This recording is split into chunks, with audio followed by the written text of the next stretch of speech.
House Bill 6 is already very contentious with opposition across Texas, including right here in the Houston area.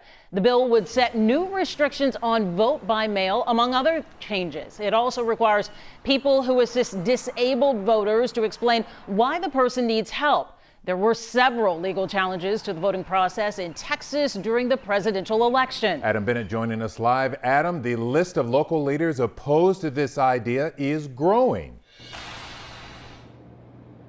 That's right, Lynn. Today, another elected official criticized one local chamber for staying silent on these two election bills that are up for consideration. And any minute now, the Texas House should start debating one of them. Yes, I would assume so. Just before the Texas House of Representatives started their day inside the state capitol, several Democrats gathered outside to criticize one of the bills on the calendar. They said House Bill 6 and another in the Senate make it harder to vote. This is in spite of the fact that the Texas Republican Secretary of State's office has said the 2020 election was safe, was secure, was smooth. House Bill 6 would ban election officials from sending out unsolicited mail-in ballot applications.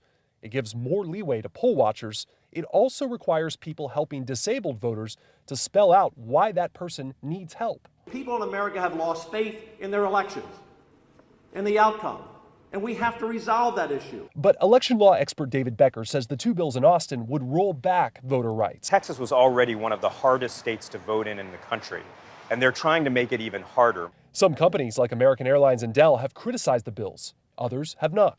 Houston's mayor and the Harris County judge just announced they will not give their annual speeches to the Greater Houston Partnership this year.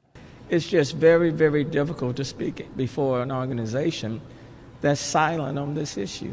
The Greater Houston Partnership said, in part, it has a process for taking policy positions, quote, that requires a clear board consensus, which does not exist on the legislation. Today, Fort Bend County Judge K.P. George said that's the same reason his county will no longer become a dues-paying member to the partnership after previously considering it. The other bill is Senate Bill 7. The Senate already passed that. That would ban drive-through voting, 24-hour voting, and give poll watchers the power to record some voters. The Texas House still has yet to take up that bill. Len? We'll see how it plays out. Adam Bennett, thank you.